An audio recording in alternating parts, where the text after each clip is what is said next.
Welcome to the Voice Mood. Do you have singing questions? Well, I am happy you are here.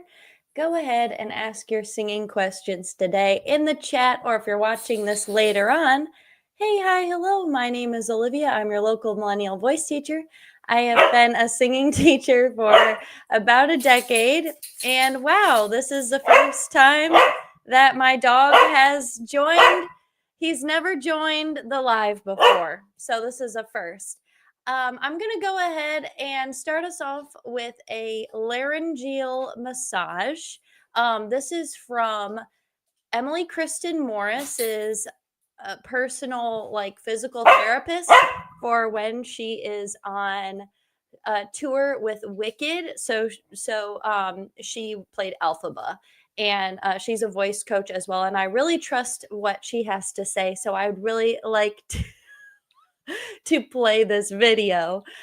We've already got some people in the chat. Hey. All James Music. Check them out. Up and coming indie artists. So glad you're here. And here we go. Here's the video from Emily. Into is the SCM for short, sternocleidomastoid. It runs from behind your ear at the base of your skull all the way down to your sternum. So this muscle, it helps with rotation and side bending. I recommend you tilt your head to the side. You feel a muscle kind of pop into your hand if your hand is right underneath your jawline. You can kind of tug on that. It might give you a little bit of a headache up into the head. And otherwise, you just set your hands on there nice and light, firm enough to have some pressure, but light enough to be able to then move your head over to the side, working through that muscle. Yeah. I get that head.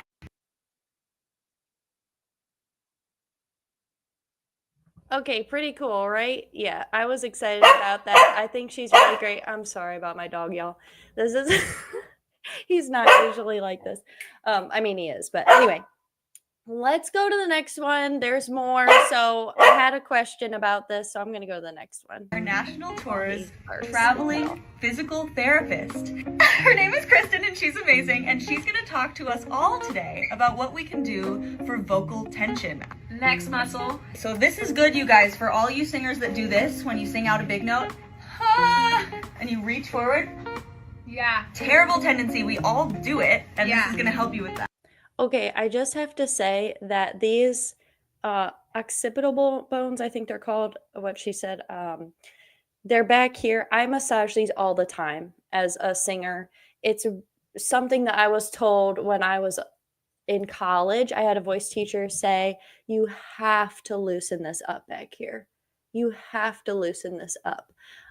It's really important. So massaging back here, I love the tennis ball trick. So I'll show you what they do. For sure, we're shortening down on these suboccipital muscles. They are right at the base of the skull. And so if they start to get short, we're even just gonna naturally hold our posture of our head, not just hitting that note, but all the time, your head will be tilted up into that posture a bit more. So they can get really tight. They can kind of cause a lot of headaches. We've got 2 tennis balls here, or I've just taped up 2 of them. And you take this or the 2 balls and you place it at the base of the skull here, and then the person would lie back, pressing into these suboccipital muscles. Yeah. Wow. Everywhere throughout the head, neck, even into the upper back and shoulders, tension through those spaces are going to creep up into the larynx and start to elevate the larynx just because of how everything shortens and lifts. So even if it's not the voice itself or a muscle involved in vocalizing, the tension in it is just as important to address. All right. I thought that was so interesting. Just, I haven't heard it put that way, how things shrink, and when, as you sing, as you gain a little bit of tension, your larynx will ride up. Having a high larynx is something that's not always easy to detect, but it's a very, very common issue. So if you're singing and you feel a little bit of tightness in your throat, if you feel a little bit of tightness in your throat, then it might be your larynx crawling up. Okay, so one more laryngeal massage video. I like this one as well. These are all different. So for my tongue tension, I do my tongue stretch like beforehand, but when I have like makeup on and I don't want to like get spit on myself, Right. I'll start back here and I'll put my tongue here. And then I'll Wait, where's the tongue? Here. Yep, and I just need upward into the back. And once I get there, I come right behind my chin here. Girl, you're good. And this is the larynx massage, right? Yeah, so larynx, I go a little bit lower here, and I just kind of wiggle in there. That feels so good. Yeah, it's nice. Pretty cool. I really like that one. You can massage under here. This is a really common one that I was actually taught when I was younger. You can massage underneath your jaw where your tongue actually rests and massage that down there. Okay. Really highly recommend that. It feels good. Now, here's the thing though about massaging yourself. It helps. Is it going to cure anything? Not necessarily. It's not like it fixes all of your problems, but it feels good and it makes you more aware of your muscles. It's just like when you get a massage, a full body massage, right? It makes a big difference, but it's not like a cure all. Okay, so that is what I recommend, checking out there. Anyway, so I really like that question this week. I think it was from, did you ever experience throat tension while singing? How did you overcome it? And suggesting performing a laryngeal massage. So as far as throat tension, yes, I definitely have experienced throat tension. And this is something that a lot of singers deal with, is throat tension. A lot of people push when they sing. If you feel literally that sensation of pushing in your throat, if you really feel anything in your throat, you might be pushing. If you feel fatigued from doing just 15 minutes of singing, you might be pushing from your throat. So if that's the case, you want to think, why is that happening? Is it me trying to project? Is it maybe not using the right amount of airflow? You might be pushing like too much air or not enough air. You're not really like singing on your breath. You're like singing off your breath. Like if you're not using it, you could be like, I heard that you've settled down. It's too talky. I heard that you settled down. Takes a little bit more airflow, a little bit more openness. So that could be the case. Sometimes I just find this very common thing, like I talked about before with the larynx sliding up, that tension that happens. That's what it sounds like. A lot of people sing with this extra layer of tension, this larynx raised up, or tongue tension, the tongue slides back. When you sing, you do have to adjust the way that you create vowels and the way that you sing words. It's different than when you talk. So when we talk, we're using our jaws a lot, depending on who you are, using your jaw a lot, using your tongue a lot, maybe more than you realize. When you sing, you want to relax that. You want to use your airflow to support the vibration of your vocal folds instead of using your jaw and your tongue to grab notes. I'll show you what that looks like. So if I'm singing, I'm on the deep end, watch as I dive in, but I didn't sing it with a relaxed openness and relaxed muscles, it would sound like, I'm on the deep end, watch as I dive in. Okay, hear how it's like pushed and squeezed? You want to relax that. I'm on the deep end, watch as I dive in. You want to relax that. I hope that reached the person whoever you may be. It could be really helpful to finally realize that. And I actually had not one, but two students this week really transformed their singing by realizing, oh, I need to relax my vowels. It's different than when I speak. Okay, so when you sing like, I'm on the deep end, if I were to speak, it would be like, I'm on the deep end, right? It's not I'm on the deep end. It's I'm on the deep end. Does that make sense? Let me know in the chat. Also, hey, hi, hello. If you have any questions, drop them in the chat. I'm so happy you're here. I'm Olivia, and I have some questions from the week to go over. Here we go. We're going to answer this question from Nicole, actually.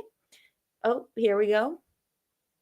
Olivia, I'm in a boot and crutch at the moment with a little ankle fracture yesterday in my singing lesson. I feel like it affected my support, like not feeling grounded for higher notes. Is this something you have come across? So, fun story. When I was first starting to sing in college, I was taking it more seriously, and I went to a opera like camp, I guess, a study abroad, but it was only for 6 weeks in the summer. And I had to sing, but for the first time, I had to sing and walk around the stage and act and stuff at the same time. Couldn't do it. Couldn't do it. The day of rehearsal where they had us move and sing at the same time, couldn't do it. I'm trying to remember what song it was, but trust, I could not move and sing at the same time because I was so trained to have a very specific posture when I sing. And it's a little more important for opera because opera is a little more athletic, takes more air, and the breath flow has to be engaged kind of on another level. The control is on another level. So I got used to standing and singing, and I really couldn't even move much. I mean, I could maybe do hand gestures, but walking around the stage. So yeah, you get used to the way a stable posture feels, and it can take time to deviate from that.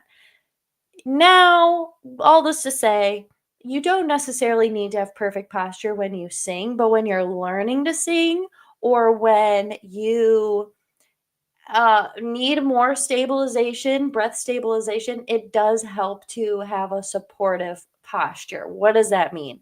So, when your feet are shoulder width apart, one foot slightly ahead, knees are bent, shoulders are relaxed. They're not like super far back, but they're relaxed. All of this gives our rib cage the space it needs to expand and our diaphragm to move down. Generally, a lot of us don't need these giant breaths, depending on what you're singing. So some things might require bigger breaths and some bigger voices require bigger breaths. But generally for like pop music, what matters more is a stable breath flow. So something that feels relaxed. But if I'm like sitting like this and I'm trying to breathe, that's really hard to do. So if you're crunched over or if you're in a different posture, that can really throw off your breath. Anyway, because it's all connected. It's all connected. Hope that helps. In my course, everybody has a course, but I have a course on Udemy and I do a whole thing on posture in a lot of detail. So if that interests you, just check that out. All my students, if you take a voice lesson with me, you have access to my course. So if I haven't sent it to you, ask for it. I'll send it to you. Okay. Any questions? Hey. Any questions about singing? Go ahead, drop them in the chat. I'm a voice teacher. I love answering y'all's questions. I have some topics I wanted to discuss today, like AI, because I am super fascinated by how my students are using it, and I try to use it as well in ways that can kind of like help them, help me, help them, that kind of thing. Do I think AI is good? Don't want to talk about that. I have very mixed feelings here. okay, here's AI as a teacher. Here's how I use it. Okay, so if you take voice lessons with me, this is what I'm doing. I use it to find songs that fit a singer's range or what's key to put a song in. Yeah, I'm a voice teacher, but am I like a genius of every song that has ever been written? No.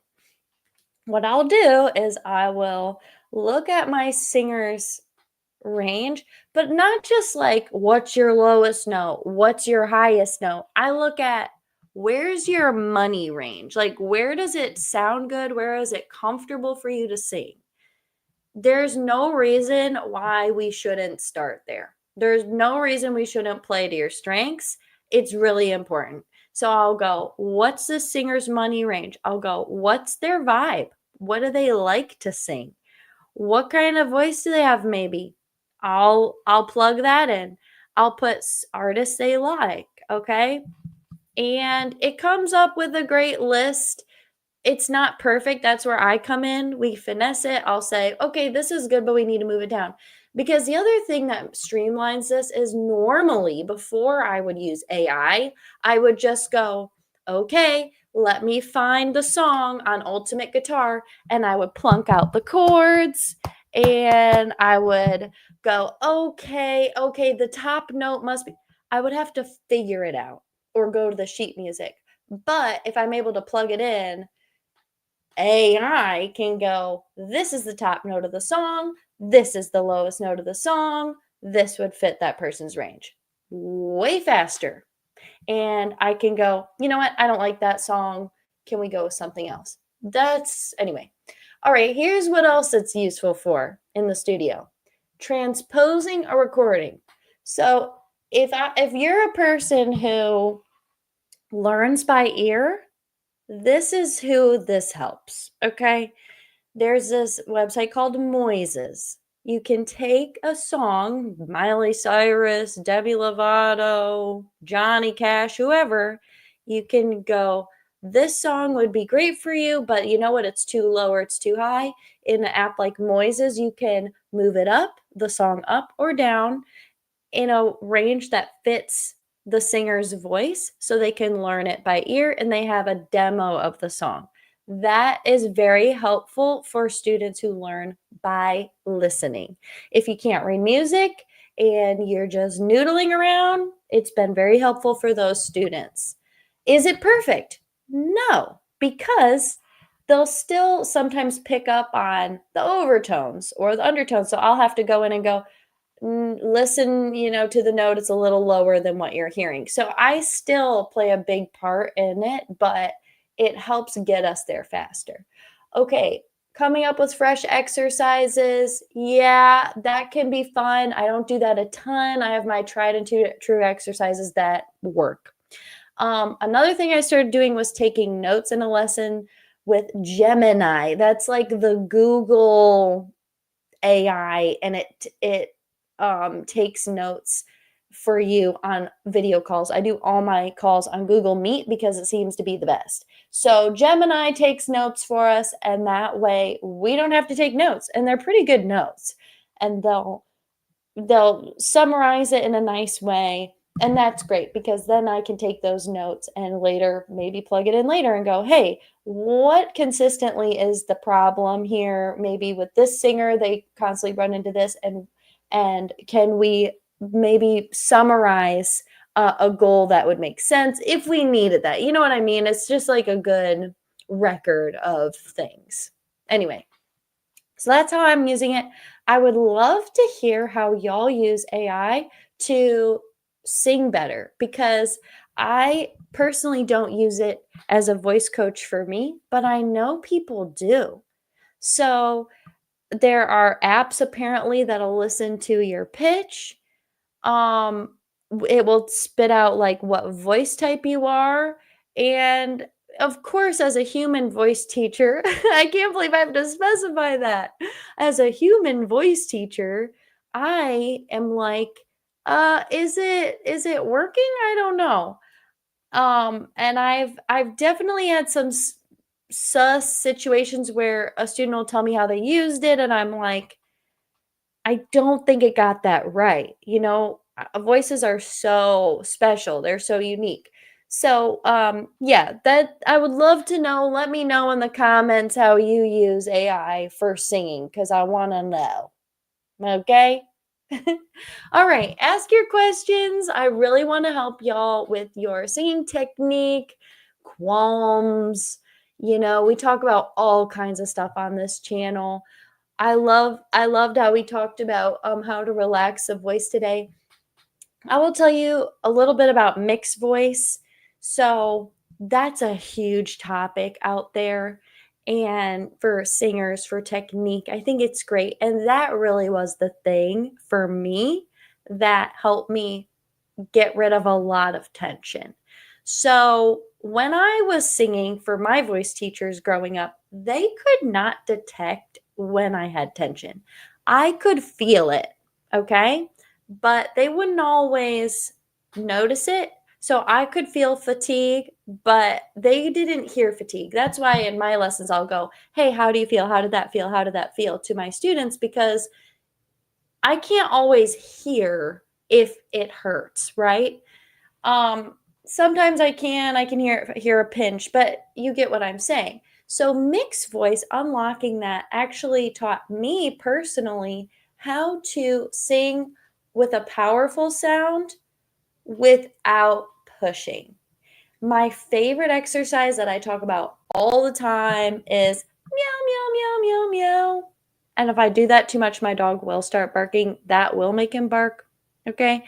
Anyway, doing stuff like that, gentle. And I'll show you a diagram that I've been showing a lot of my students. Okay. So a little inside scoop.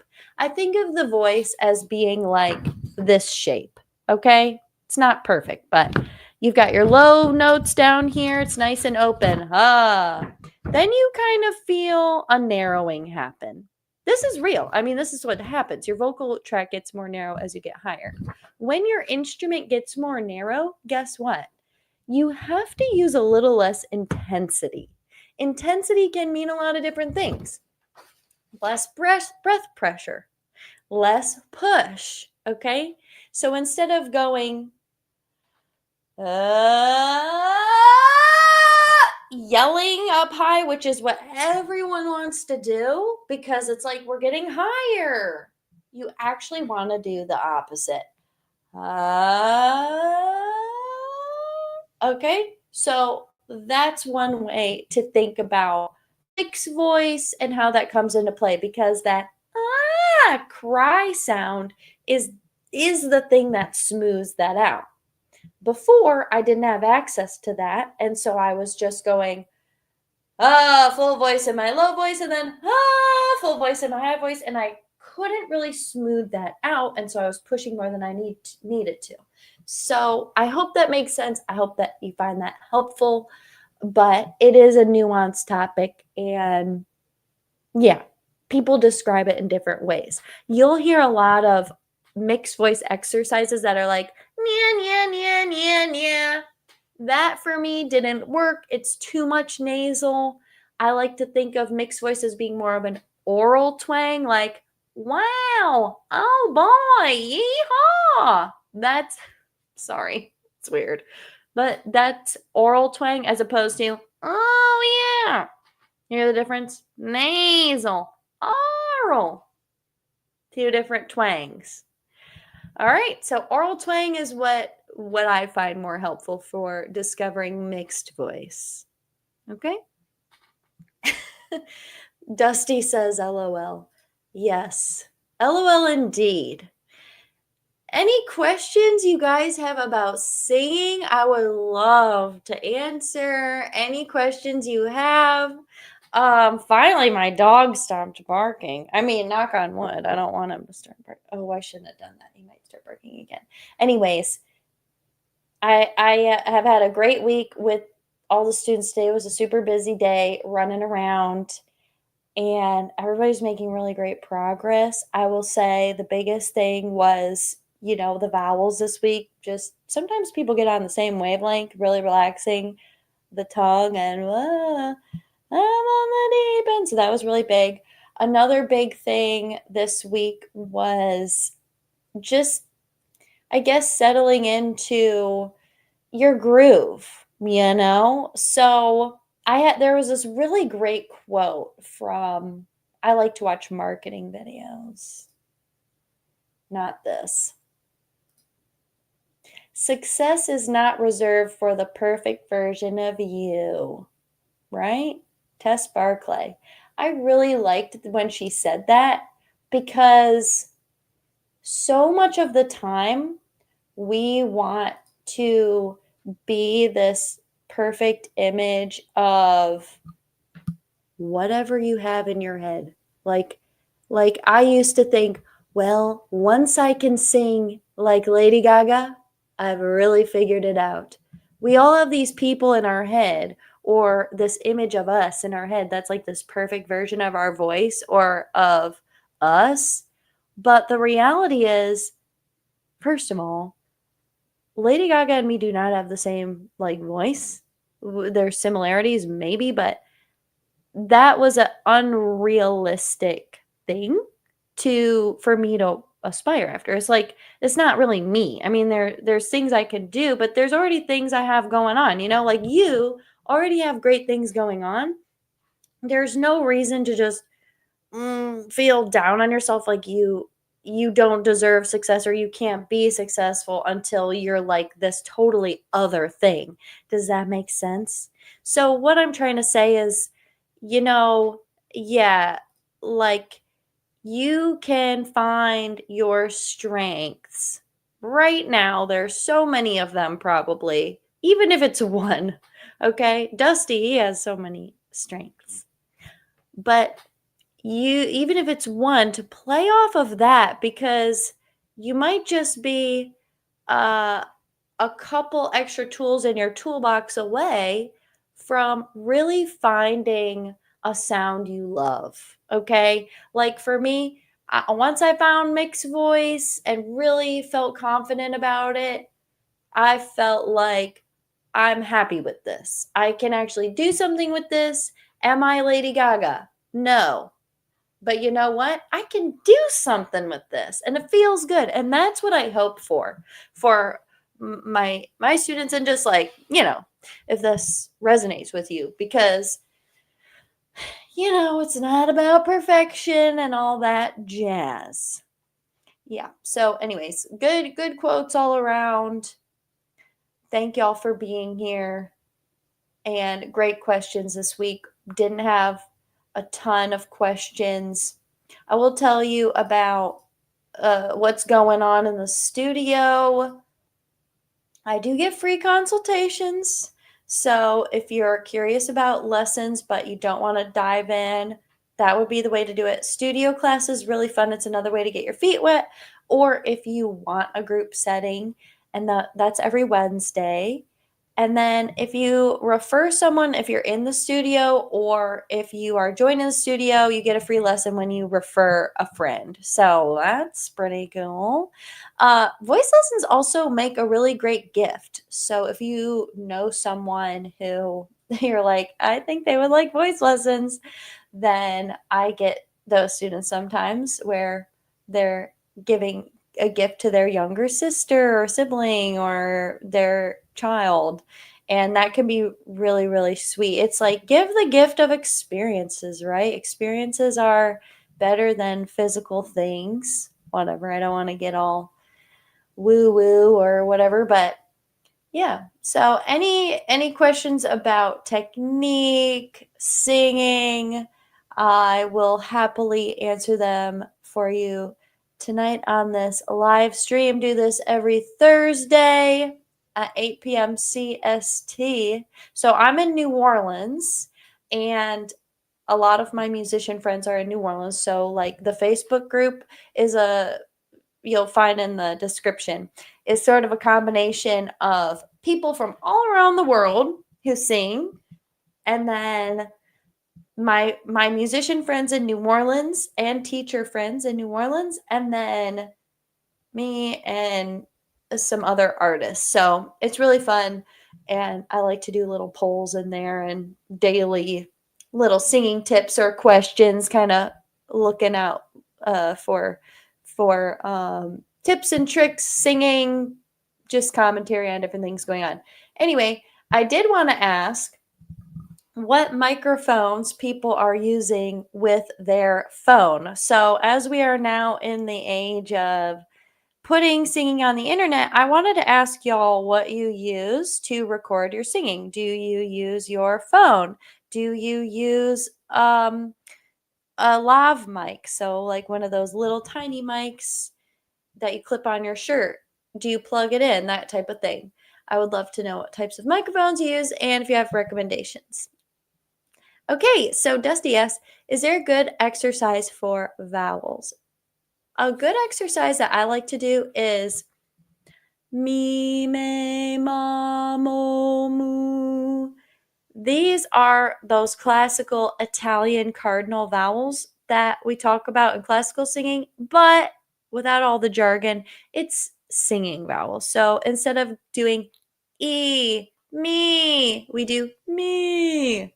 It's good to practice a singing vowel instead of may, may, may. Instead of ma, it's ma. Instead of mo, it's mo. Instead of moo, it's moo. Are you seeing a pattern? It's this openness, I would say, in the back of the tongue. Another good way to stretch the tongue is to do the exercise oi oi oi oi oi. Up close and personal, I'm petting my dog. Come here, buddy. Boy, oi, oi, oi, oi. So when you do boy, oi, oi, oi, oi, and you relax the jaw, you can feel that tongue exercise in the back. That is going to give you a really good like tongue push up in the back. So if you can see mine, I'll try to boy, oi, oi, oi, oi. That motion is really good to practice for stretching the tongue and getting in touch with how your tongue moves for different vowels. Ooh, we've got a microphone suggestion. Let's see. I use Shure MV88 with my phone. Writes it down. Okay. No, literally I am because this is really cool. Thank you for sharing. I trust Shure brand, so thank you. Thank you very much for the comment. If anybody else has any questions or comments about microphones, let us know. This is like a simple USB mic that I like because it's really affordable. And so if anything happens to it, it's not a huge deal. And it's easy to just, move the gain. I'll move the gain around sometimes. It's a condenser mic. Not great for an untreated room like this, but it is a USB mic, so it's just very convenient. But I am looking for one that I use with my phone because anyway, I think that's very useful. And in the world we're living in today, it's great to have a mic that you can plug into your phone. I'm not the hugest fan of the iPhone microphone, but it's not the worst. It's not the worst. Recording a voice memo without a microphone is fine. Like you're going to get a good sense of what's going on. And I teach people who do not use microphones. They just use their phone to call me, and that works just fine. It's better than like a lot of laptop microphones, but it does the job. Anyway, another thing you can do to practice your vowels is to sing on a vowel, especially like an E vowel. So like E,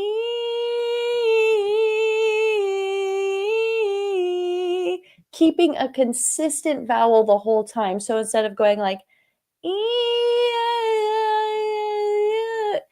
keeping that consistency will really train your voice. It's good to stretch it that way and to challenge yourself that way, because it's very hard to sing on a specific vowel and keep that vowel pure. So, and you can also do ah, try different vowels. Ah.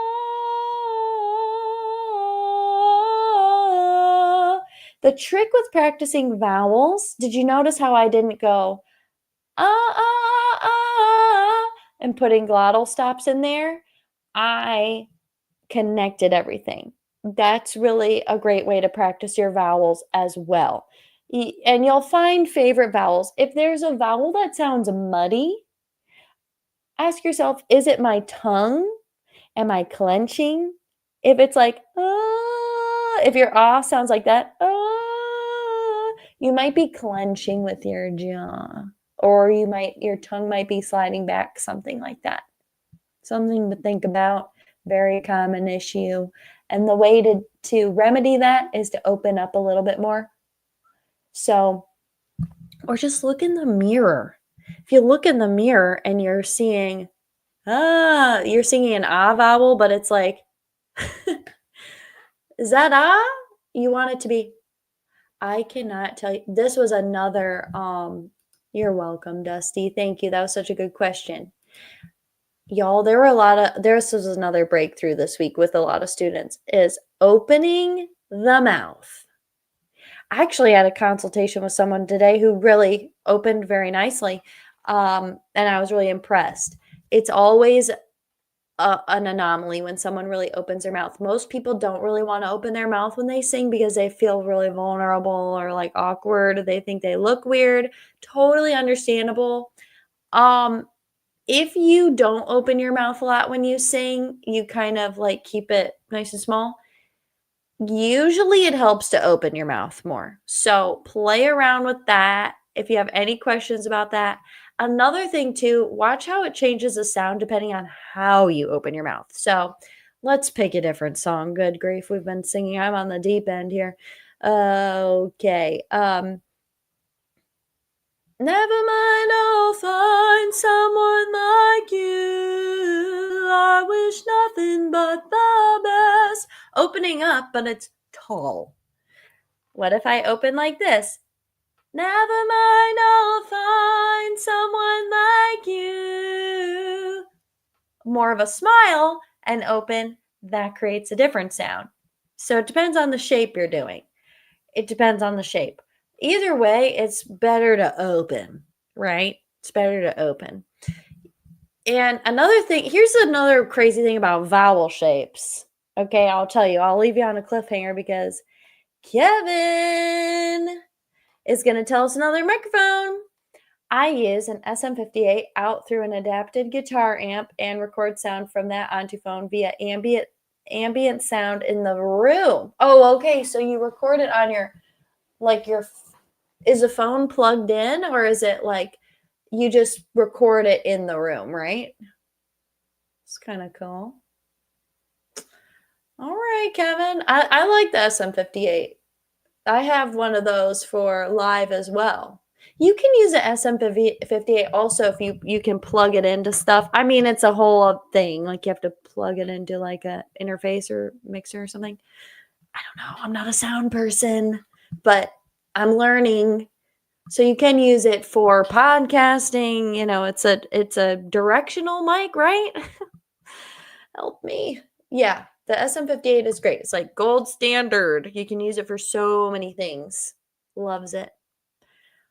But the cliffhanger, what was I talking about? I think I was talking about opening the mouth, the vowels. Yeah, just open. Basically, I think that was where I was going with that. Just open your mouth. And you'll see some changes in your singing if you're not opening enough. Okay? Yeah. All right. Any questions about singing? Please feel free to ask. Welcome, welcome, welcome. If you're new to the show, hi, I'm Olivia Peck. I'm your local millennial voice teacher. I go live every Thursday here on YouTube. Okay, Kevin, you don't plug it in, you just record the room sound. Cool. That works. That works. It's always great to practice with a microphone, right? It's always great to practice with a microphone because you'll really hear yourself. I mean, depending on what room you're singing in, you might not hear yourself super accurately, but the microphone brings up the chance to hear yourself, I guess. if that makes sense. Just like when you're singing in the car, you can't really hear yourself. Not so great. But if you have a microphone, you're able to practice microphone technique. You're also able to practice with the microphone, because typically if you're singing live, you are singing with a microphone. So you don't want to be thrown off when you perform. You want to know what that feels like. Typically, like a lot of microphones and sound people, they will add a little bit of reverb. And like when you go sing karaoke, you'll hear the reverb in there. That's a good thing to practice with as well, because reverb is a new sound to your ears.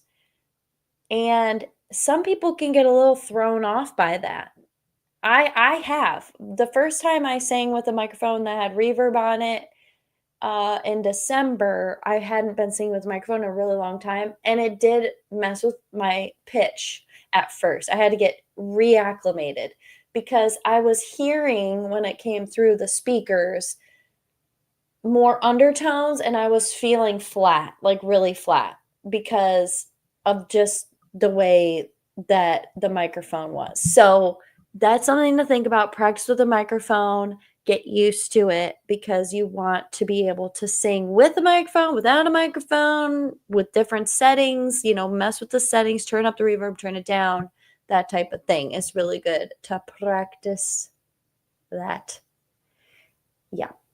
Another thing that's great to practice is singing into a microphone like this kind of microphone, to record yourself and hear what you sound like when you record yourself. I'll tell you what, my last video I did, I recorded myself in a very dead room, not my normal place, with this microphone, and I did not like the sound.